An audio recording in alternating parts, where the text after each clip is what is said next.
জনাব গোলাম মাওলা রানী, পটুয়াখালী 3। সুবহানাল্লাহ, আলহামদুলিল্লাহ, লা ইলাহা ইল্লাল্লাহ, আল্লাহু আকবার, আল্লাহু আকবার, লিল্লাহিল হামদ।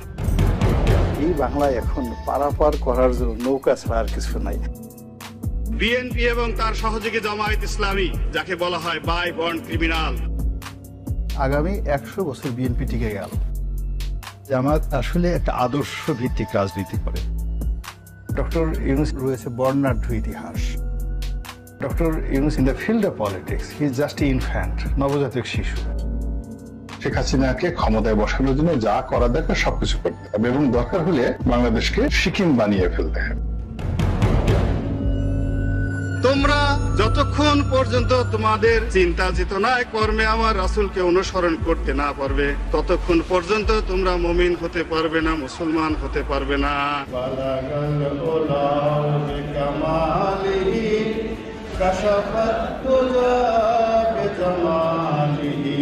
1967 সালে পয়দা হওয়া 57 পেরিয়ে 58-তে পা দিতে চলা এই স্বঘোষিত রাজনীতিবিদ এখন পর্যন্ত সিদ্ধান্ত নিতে পারেনি সে আসলে কোন দলের রাজনৈতিক মতাদর্শে বিশ্বাসী। আমি মনে করি মির্জা ফখরুল থেকে শুরু করে সবারই উচিত জয় বাংলা বলা। আওয়ামী লীগ এত অভাবগ্রস্ত, একটা লোকও নৌকার মাঝি হতে চায়। সংসদে কোনো রাজনীতি নেই। আমার সাথে অনেক বড় বড় মানুষ রয়েছেন যাদের হয়তো পদ পদবি নেই। বিজয় বলতে কি সিংহাসনে বসা? যখন যেখানে সুবিধা পেয়েছে রনি সেখানে মুখ লাগিয়েছে, কিন্তু যেখানে মুখ লাগিয়েছে সেখানেই দুর্গন্ধ ছড়িয়েছে, যে কারণে তার মুখ যেখানেই লাগিয়েছে সেখান থেকেই তাকে অসম্মানজনকভাবে ভাগিয়েছে। বোবার যেমন কোনো শত্রু নেই, ময়লা রনিরও সুনির্দিষ্ট কোনো রাজনৈতিক প্রতিপক্ষ নেই। কখনো বিএনপি, কখনো আওয়ামী লীগ, কখনো জামায়াত, আবার কখনো এন্টি জামায়াত। এ যেন একই অঙ্গে বহু রূপ, যে কারণে কারোর সাথে তার তেমন কোনো বিরোধ নেই, আবার বন্ধুত্ব ভেঙে যায় সুদীর্ঘ হবার আগেই। জন্ম থেকেই জ্বলতে থাকা রনিকে বাংলাদেশের নিষ্ঠুর রাজনৈতিক দলগুলো উষ্ঠা লাথির উপরেই রেখেছে। যখন যার প্রয়োজন হয়েছে গরিবের সুন্দরী বউয়ের মতো কাছে ডেকেছে, আবার পরক্ষণেই বিছানা থেকে পাছায় লাথি দিয়ে খাটের নিচে ফেলেছে। বাংলাদেশ আওয়ামী লীগ থেকে বেদনা, অপমানবোধ, লাঞ্ছনা এবং গঞ্জনা, কোনো একটা মানুষের পক্ষে বিএনপিতে যাওয়া এটা সাধারণ কোনো ঘটনা নয়। নেতা শব্দটি আমার জন্য প্রযোজ্য। যোগ্যতা কি বিএনপি আপনাকে দিল না? এটা একটা ভিন্ন একটা প্রসঙ্গ। সব দলের লাথির ছাপ পাছায় নিয়ে রনি এখন দিক বিদিক ছুটছে। স্থির হয়ে বসতে গেলেই ব্যথা তাকে মনে করিয়ে দেয় রনির কোন কোন জায়গায় ব্যথা।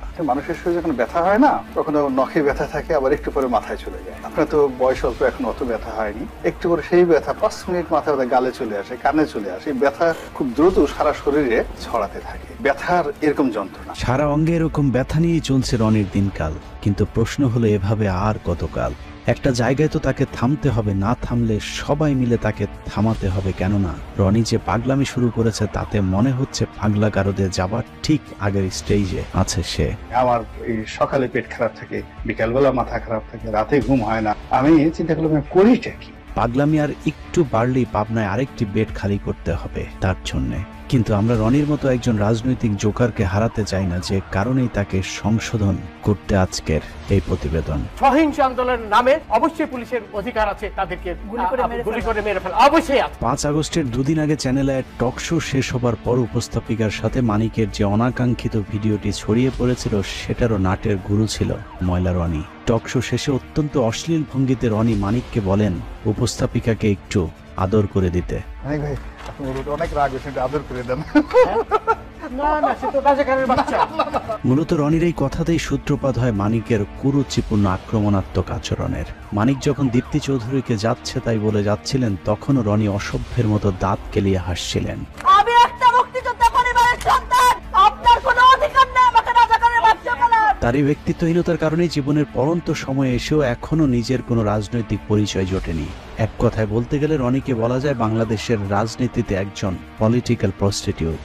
রাজনীতির মাঠের এই প্রস্টিটিউট কতবার কতজনের খাটে গিয়েছে সেটা দেখতে আমাদেরকে 2008 সাল থেকে রনির ঘাট বদলের ইতিহাস দেখতে হবে। জামাত আসলে একটা আদর্শ ভিত্তিক রাজনীতি করে। জামাতের যে আদর্শটা রয়েছে সেই আদর্শটা সমপর্যায়ের আদর্শটা এই মুহূর্তে বাংলাদেশে অনেক কোনো রাজনৈতিক দলের নেই। ঠিক ওই পর্যায়ের কোনো আলেম, কোনো ওলামা আমাদের দেশে না থাকার কারণে জনাব দেলোয়ার হোসেন সাইদী সাহেব গ্রেপ্তার হওয়ার পর থেকে একটা বিশাল শূন্যতার সৃষ্টি হয়েছে। কদিন আগে রনির কথাবার্তা শুনলে মনে হতো জামায়াতের পটুয়াখালী জেলা আমির, কিন্তু এগুলো আসলে তার মনের কথা না। রনির মনের কথাগুলো শুনতে হলে 2010 সালে সংসদে রনির দেয়া একটি বক্তব্য শুনতে হবে। বিএনপি এবং তার সহযোগী জামায়াত ইসলামী, যাকে বলা হয় বাই বন্ড ক্রিমিনাল, অপরাধ করার জন্য যাদের জন্ম হয়েছে। এই বক্তব্য স্বঘোষিত বুদ্ধিজীবী গোলাম মাওলা রনির যখন আওয়ামী লীগের সংসদ সদস্য ছিলেন তখনকার। আওয়ামী লীগের সাথে তার সংসার ভাঙে ইন্ডিপেন্ডেন্ট টেলিভিশনের সাংবাদিক পিটিয়ে জেলে যাবার পর। ইন্ডিপেন্ডেন্ট টেলিভিশনের সাংবাদিক পেটানোর প্রেক্ষাপটটা একটু আলোচনা করে আসা দরকার। আপনি যদি রনির উইকিপিডিয়াতে যান তাহলে দেখবেন রনির জন্ম ফরিদপুরের শ্যামপুরে, কিন্তু রনি এমপি হয়েছিলেন পটুয়াখালী 3 আসন থেকে। স্বাভাবিকভাবে প্রশ্ন আসতে পারে ফরিদপুর থেকে রাতারাতি পটুয়াখালী কিভাবে তিনি সংসদ সদস্য হলেন। জনাব গোলাম মাওলা রানী, পটুয়াখালী 3। মাননীয় স্পিকার, আপনাকে ধন্যবাদ। লা ইলাহা ইল্লাল্লাহু ওয়াহদাহু লা শারীকা লাহু লাহুল মুলকু ওয়া লাহুল হামদ। রনির পূর্বপুরুষ ছিলেন নদী ভাঙন ফরিদপুরের চরের বাসিন্দা। রনির বাবা গ্রামে গ্রামে মাথায় করে তেল বিক্রি করতেন। আর্থিকভাবে অসচ্ছল হলেও মোটামুটি খেয়ে পড়ে বেঁচেছিলেন, কিন্তু হঠাৎ করে নদী ভাঙনে তার পৈতৃক ভিটার নদী গর্ভে বিলীন হয়ে গেলে নিঃস্ব হয়ে গোলাম মাওলার পরিবার চলে যায় ফরিদপুর থেকে পটুয়াখালীতে। একসময় সম্বল শুধু কম্বলওয়ালা গোলাম মাওলা রনি 111-এ শেখ হাসিনা জেলে থাকার সময়টাতে হাসিনাকে তেল দিয়ে কলাম লেখার পুরস্কার হিসেবে 2008 সালে নির্বাচনে আওয়ামী লীগের মনোনয়ন পান। এরপর সংসদ সদস্য নির্বাচিত হবার পর আর ফিরে তাকাতে হয়নি রনিকে। একে একে শিপিং বিজনেস, টেক্সটাইল বিজনেস থেকে শুরু করে এক্সপোর্ট ইম্পোর্ট সহ নানা ধরনের ব্যবসার মালিক হয়ে যান গোলাম মাওলা রনি। ব্যবসা যে করেছি, টাকা পয়সা হয়েছে, আরো টাকা হতে হবে, সালমান এফ রহমানের মতো ধনী হতে হবে। গামছার তেল বিক্রেতার ছেলের আলাদ্দিনের চেরাগ দেখে অনেকেই তার কাছে জিনের সাহায্য চাইতে গিয়েছিলেন, কিন্তু চেরাগের সেই জিন গামছাওয়ালার ছেলে রনিকে ধনী করলেও অন্যদেরকে করেছে পথের ফকির। রনির সাথে যারাই যৌথভাবে ব্যবসা করতে গিয়েছেন সকলকেই খাল কেটে আনা কুমিরের মতো পেটে ঢুকতে হয়েছে। রনির একটা পারিবারিক বৈশিষ্ট্য আছে, যেখানে খান সেখানেই হাগেন। হেগে মুতে পুরো পটুয়াখালী দুর্গন্ধ করে ফেলেছেন। ফরিদপুরের তেল বিক্রি করা রনির বাবা শামসুদ্দিন মুন্সি পটুয়াখালীতে এসে শুরু করেন বাজারে বাজারে গামছা বিক্রি করা, কিন্তু সমস্যাটা সেখানে নয়। ফরিদপুর থেকে কাঁথা বালিশ নিয়ে পটুয়াখালীতে যাবার পর তৎকালীন স্থানীয় যে চেয়ারম্যান তার খালি জমিতে রনির বাবাকে থাকতে জায়গা দিয়েছিলেন, সেই চেয়ারম্যানের খালি জমি দখল করেই গোলাম মাওলা রনি গড়ে তুলেছেন বহুতল ভবন। সেই চেয়ারম্যান বেঁচে না থাকলেও তার ছেলে জানিয়েছেন রনির বাবাও তার মতো একটু টাউট প্রকৃতির ছিল। কথাবার্তা শুনে প্রথমত বুঝতে পারিনি যে এই লোকটা এত খারাপ, এত বড় মৃত্যু, এত বড় টাউট। রনির বাবার হাত ধরেই দখলের হাতখড়ি হয় রনির। সরকারি খাস জমি থেকে শুরু করে এলাকার নদী নালা, এমনকি অসহায় দরিদ্র মানুষের শেষ সম্বলটুকু পর্যন্ত দখল করেছে গোলাম মাওলা রনি। মাস্তানদেরকে বলেন যে আমার কাছ থেকে চাঁদা যদি নেয় একটু কম পরিমাণে ডিমান্ড করে, কিন্তু 5 লাখ দেওয়ার মতো তো আমার সামর্থ্য নেই। রনি বলছিল যে আপনার জমি বিক্রি করে চাঁদা দেবে। রনিকে এসব দখলবাজিতে যখন যেই বাধা দিয়েছে তার বিরুদ্ধেই মামলা ঠুকে দিয়েছেন মামলাবাজ গোলাম মাওলা রনি। সহযোগিতা করতে গেলে হ্যাগরও মামলা দেয়। টকশোতে মিষ্টি মিষ্টি কথা বলা রনি তার এলাকায় গড়ে তুলেছেন একটি ক্যাডার বাহিনী, যার নাম ভাইয়া গ্রুপ। এই গ্রুপের প্রধান গোলাম মাওলা রনির শ্যালক মকবুল খান। দখলবাজি আর চাঁদাবাজিতে অতিষ্ঠ গলাচিপা এলাকার মানুষ মকবুলের বিরুদ্ধে নালিশ করতে গিয়েছিলেন রনির কাছে, কিন্তু ভুক্তভোগী ব্যক্তিরা বুঝতে পারেননি টেলিভিশনের রনি আর টেলিভিশনের বাইরের রনি এক জিনিস নয়। সব বিষয়ে বিশেষজ্ঞ রনি টেলিভিশন টক শোতে নীতিবাক্যের ফুলছুরি ছড়ালেও নিজে জড়িয়েছেন নীতি বিবর্জিত অনৈতিক বিভিন্ন কাজের সাথে। মামলা দখল আর চাঁদাবাজি করে তেল বিক্রেতার ছেলে এখন শত শত কোটি টাকার মালিক। আমাদের এমন দিন আছে যে 10 কোটি টাকা আমাদের একসাথে ব্যাংক থেকে তুলতে। নিউ মার্কেট এলাকার নাইম রোডের লাক্সারি এই ভবনের 6-এর বি ফ্ল্যাটটিতে রনি নিজে থাকেন। রাজধানীর তোপখানা রোডের মেহরোবা প্লাজায় রয়েছে তার আরেকটি ফ্ল্যাট। বসুন্ধরা বাড়িধারা প্রকল্পে 5 কাঠা এবং পূর্বাচলে রয়েছে তার আরেকটি 10 কাঠার প্লট। নিজের অন্যান্য জায়গার বাড়ি ফ্ল্যাট থাকার তথ্য গোপন করে অবৈধভাবে তিনি এসব প্লট বাগিয়ে নিয়েছেন। বিশেষ বরাদ্দ দিয়ে ভরাট করেছে। হঠাৎ করে গোলাম মাওলা রনি কিভাবে আঙুল ফুলে কলা গাছ হয়ে গেলেন, সেই খবর সংগ্রহ করতে গেলে ইন্ডিপেন্ডেন্ট টেলিভিশনের সাংবাদিকের উপর চড়াও হন রনি। মেমোরি কার্ড যদি নিয়ে থাকে মেমোরি কার্ড ফেরত দিয়ে দেন, কি আসলে আমার দ্বারা যদি কেউ ক্ষতিগ্রস্ত হয়ে থাকে এজ এ বড় ভাই হিসেবে আমি সরি। যাই হোক, ওই ঘটনায় গ্রেফতারের পর জেল খাটতে হয়েছে বেশ কিছুদিন। জেল থেকে বেরোলেও আর আওয়ামী লীগে ঢুকতে না পারায় নতুন ভাতারের সন্ধানে বের হন তিনি। খুঁজতে খুঁজতে বিএনপির সাথে দেখা। সাংগঠনিকভাবে চরম ভঙ্গুর অবস্থায় থাকা বিএনপি তখন ডক্টর কামাল কাদের সিদ্দিকী রনিদের মতো খড়কুটো যা পেয়েছে তাই আঁকড়ে ধরেছে। 2018 সালে নির্বাচনের আগে যেদিন রনি বিএনপিতে যোগ দিয়েছিলেন, সেদিন সাংবাদিকরা তাকে প্রশ্ন করেছিল বিএনপিতে কতদিন থাকবেন। রনি তার উত্তরে বলেছিলেন মৃত্যু পর্যন্ত থাকতে এসেছে। মূলত 2018 সালে বিএনপির মনোনয়ন পেতেই রনির এই পোল্টিবাজি। রনির সেই ডিগবাজিতে ধানের শীষের টিকিটও পেয়ে গিয়েছিলেন। কিন্তু পটুয়াখালী 3 আসনে আজীবন বিএনপির রাজনীতি করে আসা বিএনপির মূল প্রার্থী মনোনয়ন প্রত্যাহার না করে রনির প্রতিদ্বন্দ্বিতা করেন। গোলাম মাওলা রনি এখন আওয়ামী লীগের সঙ্গে বেইমানি করেছে, সামনে বিএনপির সাথে করবে। সে বিএনপিতে যোগ দিয়েছে, জনগণ তাকে আর কোনোদিন সমর্থন করবে না। তাকে মনোনয়ন দেওয়া হয়, কিন্তু নির্বাচন কমিশন তার মনোনয়নের প্রার্থীতা বাতিল করেছে। সে তার আম ও সালা দুটি হারিয়েছে। 2018 সালে নির্বাচনে দেশের অন্যান্য এলাকার মতো রনির পটুয়াখালী 3 আসনেও বিএনপির মনোনীত প্রার্থী গণসংযোগ কিংবা ভোট দিতে যেতে পারেননি। কিন্তু পটুয়াখালী 3 আসনটিতে রনির প্রতিদ্বন্দ্বী হিসাবে তৎকালীন সিএসি নুরুল হুদার আপন ভাগ্নে সাজু হয়। সেখানকার অবস্থা আরো ভয়ানক ছিল। সকালে রনির স্ত্রী ভোট কেন্দ্রে যাবার পর আওয়ামী লীগের লোকজন তার গাড়ি ভাঙচুর ও মারধর করলে রনি আওয়ামী লীগ প্রার্থীর বিরুদ্ধে মামলা না করে তার প্রতিদ্বন্দ্বী বিএনপির বিদ্রোহী প্রার্থী ও তার সমর্থকদের বিরুদ্ধে মামলার নির্দেশনা দেন। গাড়িটা আগে থানায় নাও, থানায় নিয়ে এই সুযোগে মানে প্রার্থী সহ সবাই মামলা দিয়ে দাও। আচ্ছা, এটা কিন্তু আমাদের সুযোগ, এবং সব জায়গায় টেলিফোন করে হাজার হাজার লোক থানায় ঘেরাও করে। তারপরেও সে সময় বিভিন্ন অনুষ্ঠানে ময়লা রনি নিজেকে বিএনপির অত্যন্ত গুরুত্বপূর্ণ এবং নীতি নির্ধারণী পর্যায়ে নেতা হিসেবে দাবি করতে শুরু করেন। আমি বিএনপির একজন নীতি নির্ধারণী, অন্যতম নীতি নির্ধারণী ব্যক্তিত্ব আমি এখানে। অভিযোগ রয়েছে মির্জা ফখরুল ইসলাম আলমগীরকে 10 লাখ টাকা দিয়ে রনি রাতারাতি দল পাল্টে বিএনপির টিকিট পেয়েছিলেন। 10 লাখে মনোনয়ন কেনা বিএনপির গুরুত্বপূর্ণ এই নেতা 2018 সালে আওয়ামী লীগ আবারও ক্ষমতায় এলে আরেকবার ডিগবাজি দেয়। কিছুদিন আগে বিএনপির নীতি নির্ধারণী পর্যায়ের নেতা দাবি করা রনি বলতে শুরু করেন, আমি বিএনপির কেউ না, বিএনপির কোনো কমিটিতে আমি নেই, আমি শুধু ইলেকশনটা করেছি। আমাকে যদি বিএনপি নেতা বলা হয় এটা আমার জন্য অবমাননাকর, অপমানজনক, কারণ আমি আসলে বিএনপির নেতৃত্বে নেই। ওই অনুষ্ঠানে রনিকে প্রশ্ন করা হয়েছিল, আপনি যে বিএনপির নেতা না এটা আপনি কখন বুঝলেন? উত্তরে রনি যা বলেছেন তা অনেকটা সিদ্দিকের ভুল হয়েছে আমাকে ক্ষমা করে দেওয়ার মতো। রনি ভাই, এই কথাটা আপনি আগে এতদিন বলেননি কেন? প্রথমত এই জিনিসটা আগে আমার মাথায় আসেনি। 2018 থেকে 2024 রনির জীবন কেটেছে কুলহারা কলঙ্কিনীর মতো। জলে ভাসা পদ্মের মতো 5টি বছর কাটানোর পর 2024 সালে আওয়ামী লীগ যখন আবারও ক্ষমতায় আসে, তখন গোলাম মাওলা রনি বুঝতে পেরেছিলেন আওয়ামী লীগ ছাড়ার কোনো উপায় নেই। যে কারণে 2024 সালে নির্বাচনের পর আবারও আওয়ামী লীগের খাটে যাবার চেষ্টা করতে থাকেন। আওয়ামী লীগকে তো সবসময় মিস করি, মৃত্যু পর্যন্ত মিস করি। আর আমি যদি বিএনপির মন্ত্রীও থাকি এবং আওয়ামী লীগের যদি প্রয়োজন মনে করে, তখন সেই মন্ত্রিত্ব ছেড়ে দিয়ে হলো আওয়ামী লীগের হাল। আওয়ামী লীগে আবারও পথ ফিরে পেতে বিএনপিকে নিয়ে নানা ধরনের ঠাট্টা বিদ্রুপমূলক কথাবার্তা শুরু করেন ময়লা রনি। বিএনপি এখন সরাসরি মাঠের রাজনীতি না করে তারা দোয়াদরুতে মগ্ন হয়ে গেছে, ঝাড় ফুঁক তাবিজ কওয়াজে ব্যস্ত। কেউ কেউ বলে যারা জাদুটু নাও জানে, বানও মারতে জানে। বিএনপির যে গণতান্ত্রিক ভাবে তাদের যে অবস্থানটা ছিল সেটাকে তারা তাড়িয়ে সামনের যে জায়গাটিতে মিস্টার জো বাইডেনকে বসিয়ে দিয়েছে, মিস্টার পিটার ডি হাসকে বসিয়ে দিয়েছে। বিএনপিকে নিয়ে হাসি ঠাট্টা করে অবশ্য কোনো লাভ হয়নি, কারণ পুরাতন স্বামী আওয়ামী লীগের সাথে আবারও ঘর বাঁধার আগেই স্বামী পলাতক।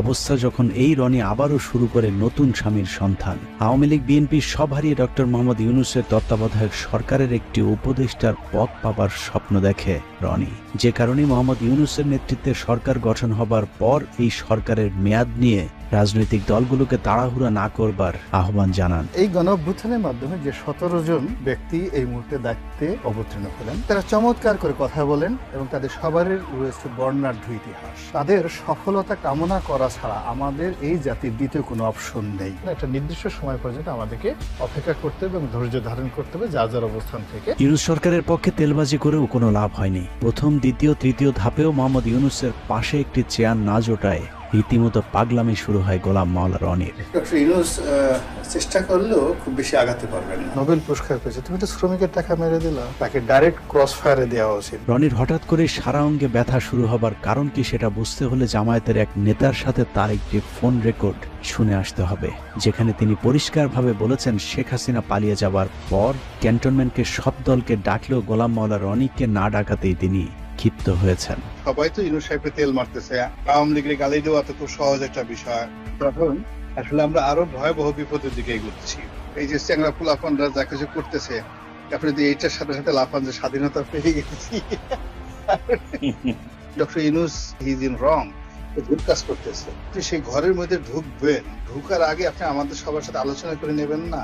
আলোচনা না করে আপনি ঢুকে গেছেন, ঢুকে গিয়ে আপনি বিপদের মধ্যে পড়ে এখন আমি আপনার ওখান থেকে কিভাবে বাঁচাবো?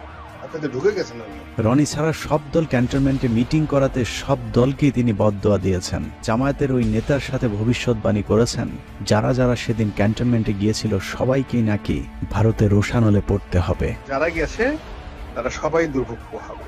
জামাত বর্ণ যারা, ইভেন আমাদের মির্জা ফখরুল সাহেব গেছেন, ওখানে খুব রং কাজ করছে, খারাপ কাজ করেছে।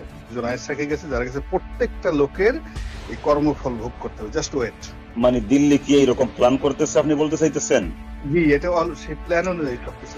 আপনি একটা কাজ করেছেন, সেই কাজের তো ফল আপনাকে ভোগ করতেই হবে। পরিস্থিতি যা দাঁড়িয়েছে, যে কোনো সময় 999-এ কল করে রনিকে পাবনার গাড়িতে উঠিয়ে দিতে হবে। Doctor Yunus is a famous and eminent economist, কিন্তু in the field of politics he is just infant, নবজাতক শিশু। 3 মাসও টিকতে পারবেন না। নিজের ফেসবুক, ইউটিউব থেকে শুরু করে টেলিভিশন টক শো সবখানি যেন রনির টার্গেটে পরিণত হয়েছে ডক্টর মোহাম্মদ ইউনূস। মুখরোচকর টাইটেল, থাম্বনেল আর নানা ধরনের ব্যাখ্যা বিশ্লেষণের মধ্য দিয়ে ডক্টর মোহাম্মদ ইউনূসকে বিতর্কিত করবার জন্য যেন রীতিমতো ন্যাংটা হয়ে রাস্তায় নেমেছেন ময়লা রনি। 11 সেই সময়টিতে মঈনুদ্দিন ফখরুদ্দিনের উপরেও ছিলেন ডক্টর মোহাম্মদ ইউনূস। তাতে 11-এর একটা লেটেস্ট ভার্সন, এটাকে আপনি ডিজিটাল ভার্সন বলতে পারেন। একটি সূত্র জানিয়েছে বাংলাদেশের রাজনীতির হিরো আলমের update version Alam pro max ময়লা রনির সাথে আওয়ামী লীগের একটি সমঝোতা হয়েছে। রনিকে যেহেতু জামায়াত, বিএনপি, ডক্টর ইউনূস কেউই পাত্তা দিচ্ছে না, সে কারণে তিনি এখন আওয়ামী লীগের সাথে হাত মিলিয়ে সূক্ষ্ম ষড়যন্ত্রে লিপ্ত হয়েছেন। এরই মধ্যে শেখ হাসিনা সম্পর্কে গুণগান শুরু করেছে রনি। সামনে হয়তো প্রকাশ্যে আরো গুণগান শোনা যেতে পারে। চীনের এবং আমেরিকার চক্রান্তে বাংলাদেশে শেখ হাসিনাকে যেভাবে বাংলাদেশ থেকে তাড়ানো হয়েছে, এটি নির্মম, এটি অন্যায়, এটি অসাংবিধানিক। বাংলাদেশে একটা উগ্র জঙ্গিবাদ তৈরি হয়েছে। এই জঙ্গিবাদের চক্রান্তে শেখ হাসিনা ক্ষমতাচ্যুত হয়েছে। তো কাজেই শেখ হাসিনাকে আবার ক্ষমতায় বসাতে হবে। প্রয়োজনে বাংলাদেশে ভারতীয় শূন্য সমাবেশ ঘটাতে হবে। শেখ হাসিনাকে ক্ষমতায় বসানোর জন্য যা করা দরকার সবকিছু করতে হবে এবং দরকার হলে বাংলাদেশকে অধিকার করতে হবে, কাশ্মীর বানিয়ে ফেলতে হবে, সিকিম বানিয়ে ফেলতে হবে। এছাড়া সুযোগ সন্ধানী রনির আসলে আওয়ামী লীগের কাছে ফিরে যাওয়া ছাড়া আর কোনো উপায়ও নেই। কারণ গোলাম মাওলা রনি বাংলাদেশে নিযুক্ত যুক্তরাষ্ট্রের রাষ্ট্রদূত ড্যান মোজেনার সময়ের একটি ঘটনায় আমেরিকার কালো তালিকাভুক্ত হয়ে আছেন, যে কারণে তিনি পশ্চিমা কোনো দেশের ভিসাও পান না। অতএব তার সামনে এখন আওয়ামী লীগ এবং ভারতের দালালি করা ছাড়া আর কোনো দরজা খোলা নেই। নাগরিকদের মধ্যে একটা বিক্ষোভ তৈরি হয়ে যাচ্ছে এই বাংলাদেশের বর্তমান রেজিমের বিরুদ্ধে, বিএনপির বিরুদ্ধে, জামাতের বিরুদ্ধে, ডক্টর ইউনূসের বিরুদ্ধে। আগামী 3-4 মাস যদি এভাবে তারা চলতে পারে, তাহলে শেখ হাসিনাকে কেন্দ্র করে ভারতে যে ইতিবাচক একটি জনমত তৈরি হচ্ছে, সেই জনমতের যে ধাক্কাটা কিন্তু বাংলাদেশেও আসবে। এবং বাংলাদেশে এখন যারা অনেকে শেখ হাসিনার বিরুদ্ধে বিষোদ্গার করছে, তারাও কিন্তু ইনফ্লুয়েন্সিয়াল শেখ হাসিনার জন্য হাহাকার তৈরি করবে। এখানে বসে লম্পজম্ব করতে পারবো, ভারতকে গালাগাল দিতে পারবো। কিন্তু সত্যিকার অর্থে ভারতের যে কোনো আগ্রাসন, সেটা অর্থনৈতিক আগ্রাসন, সামরিক আগ্রাসন, কূটনৈতিক আগ্রাসন, সেটি মোকাবেলা করার মতো অবস্থা আমাদের কিন্তু এখনো হয়নি। সব মিলিয়ে রনির আসলে নিজস্ব কোনো ব্যক্তিত্ব বা চরিত্র নেই। কোথাও মাওলানা, কোথাও আওয়ামী লীগ, কোথাও কৌতুক অভিনেতা, কোথাও সাংবাদিক। অনেক রক্তের বিনিময়ে অর্জিত ছাত্র সমাজের প্রতিনিধিত্ব করা এই সরকারের বিরুদ্ধে বিষোদ্গার না করে রনির আসলে সিদ্ধান্ত নেওয়ার সময় এসেছে। তিনি কি আওয়ামী লীগ করবেন নাকি বিএনপি নেতা, ইউটিউবার নাকি কৌতুক অভিনেতা? মাওলানা নাকি ময়লা আবর্জনা। আমার নিজস্ব চ্যানেলে 1 কোটি লোক প্রতি মাসে বক্তব্য দেখে। এখন বিএনপির বলেন, আওয়ামী লীগের বলেন, find me one single leader. বাংলাদেশে যে গোলাম মোল্লা রনির মতো একটা কলাম লেখেন, তার মতো ইউটিউবে একটা বক্তব্য দেন, রব্বানা আতিনা ফিদ দুনিয়া হাসানাতাও ওয়া ফিল আখিরাতি হাসানাতাও ওয়া কিনা আযাবান নার। দ্রুত সিদ্ধান্ত নিতে না পারলে রাজনৈতিক দলগুলোকেই তার ব্যাপারে সিদ্ধান্ত নিতে হবে। সুস্থ রাজনীতির স্বার্থে ময়লা রনির মতো ময়লা যত দ্রুত পরিষ্কার করা যাবে, তত দ্রুতই দেশের রাজনীতি আবর্জনা মুক্ত হবে। আর সেই ময়লা আবর্জনা পরিষ্কার করতে যদি কারো বেলচা হাতে তুলে নিতে হয়, তাহলে সেটাও দ্রুতই নিতে হবে। রনির মতো এরকম চিড়িয়াখানার পশুকে খাঁচার বাইরে বেশি দিন রাখাটা অত্যন্ত ঝুঁকিপূর্ণ।